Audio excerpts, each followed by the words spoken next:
Welcome to the second episode in a Legendarium series about Viking Ireland. In Part 2, Reign of the Sea-King, we will talk about the Viking warlord Thorgest, who came very close to conquering the whole of Ireland.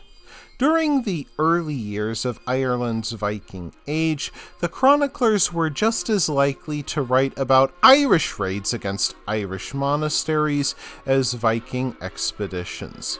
Yet the Vikings launched a new phase during the year 837 AD. That year, the kings of the great Irish states of Tara and Munster made matters easier for the Vikings by going to war with one another. The lesser kings chose sides and began an island-wide war. A man known to history as Thorgest the Sea-King sailed into this maelstrom. Little is known about him in his native Scandinavia until he led a fleet of 120 ships carrying 3,000 men to Irish shores. Half entered the River Boyne, and the other half sailed up the River Liffey. Both forces plundered settlements within the river valleys, including churches, forts, and dwellings. At Brega, they finally encountered some proper resistance. A force of southern Niall men fought them and are said to have sent more than 100 Vikings to Odin's corpse hall. Yet that did not prove enough to stop the Sea-King.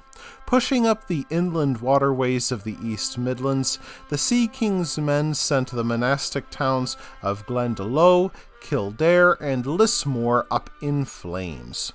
When attacking monasteries, Vikings learned to target the books. For 3 centuries, Ireland led a scholastic and religious renaissance in Western Europe. Irish monks, students, and copyists devoted their careers to producing and reproducing devotional works, religious scholarship, and Greco-Roman books. Indeed, the Irish so revered these tomes that they fashioned gold, jewel-encrusted covers for them, which meant the Vikings went after them first. At first, the Vikings tore out and scattered the pages to take the precious metals in the cover, but soon they realized the abbots would pay ransoms to get their books back. Vikings targeting Ireland soon made a cottage industry out of holding books and the monks who produced them for ransom. Even worse for the Irish, instead of the winter cold interrupting the Viking raids, the Norse began to overwinter in Ireland. Their winter quarters became forward bases not only for the next year's raids, but attacks on unsuspecting Irish targets in the middle of winter. Within these quarters, the Vikings kept captives to be sold southward. The Irish wrote a new prayer that showed the profound terror that gripped their island. It read, "Lord, protect us from these foreigners coming in and taking people away." Even men abducted by Vikings might be gang raped on board the ships. One Irish bishop taken captive on Dalkey Island grew so desperate to escape his vicious captors that he tried to swim out from the island and drowned in the ocean. In the year 839 AD, Thorgest arrived at the monastery of Armagh, where he murdered priests at an altar installed by Saint Patrick himself. His men scattered the saint's holy relics in the street, butchered scholars, and destroyed the ornamental books. Then Thorgest had the nerve to declare himself abbot and began collecting monastery taxes. In 842 AD, his fleet arrived at a location the local Irish called Dublin, after the black pools found in the area. The Vikings hauled their longboats ashore. Just a few yards away, they began to construct a defensive stockade, the beginnings of the great Irish city of Dublin. In a few years, it became a boom town, home to the largest slave market in Europe, mainly selling Anglo-Saxons, Welsh, and Franks southwards to Muslim-ruled Iberia. This trade route would remain open for almost 3 centuries.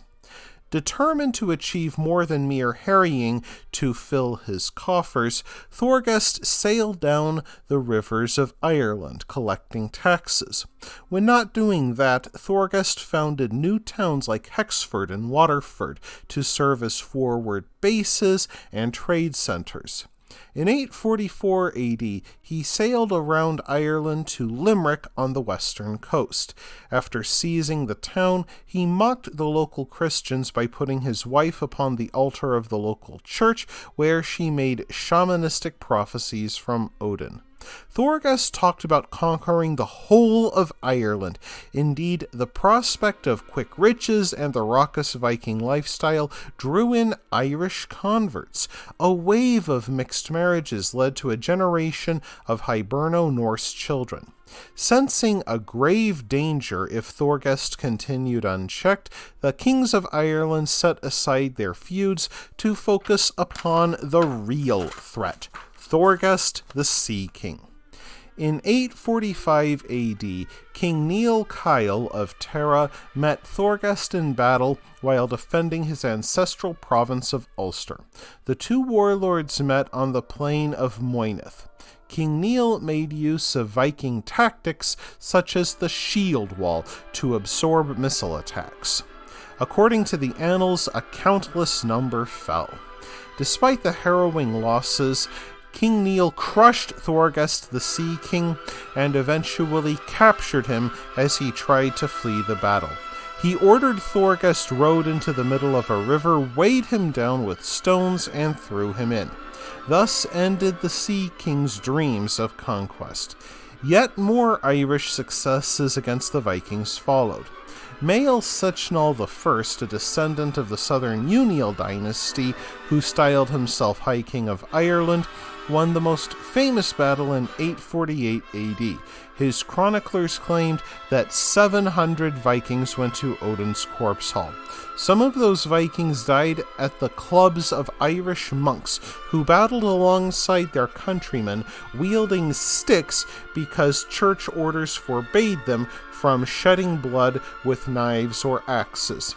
That wraps things up for this episode of the Legendarium. I hope you enjoyed it. If you did, press like. If you want to see more, press subscribe. And if you've got anything to say, let me know in the comments section. Thanks again for joining me, and I hope that you have a great rest of the day.